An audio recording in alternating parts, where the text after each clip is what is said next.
आरग जिल्हा परिषद मुलींच्या शाळेत अज्ञात समाजकंटकाने केली शालेय साहित्याची तोडफोड, शिक्षणप्रेमींकडून नाराजगी।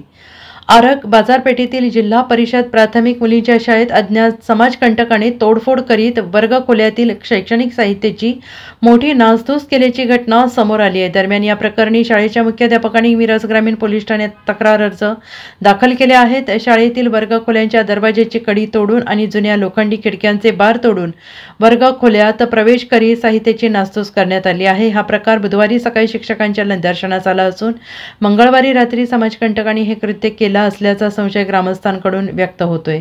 बुधवारी सकाळी आषाढी एकादशीच्या शासकीय सुट्टीवेळी शाळेत शिक्षक आल्यानंतर सदर तोडफोडीचा प्रकार निदर्शनास आला।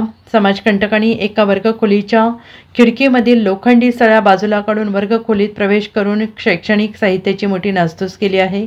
भिंतीवरील घड्याळाची मोडतोड केली, लोखंडी कपाट उघडून आतील शैक्षणिक साहित्य अस्ताव्यस्त फेकले आहे। तसेच शाळेतील नूतन इमारतीच्या वरील बाजूस असणाऱ्या वर्गखोलीच्या कड्या आणि कुलूप उघडण्याचा प्रयत्न केलाय आणि समोरील वर्गखोलीची कडी मोडून बॅडमिंटन साहित्याची मोडतोड केली आहे। सदर समाजकंटकांचा कसोशीनं शोध घेऊन कठोर कारवाई करावी अशी मागणी नागरिकांकडून केली जात आहे। Bureau report, SBN Marathi, Arag.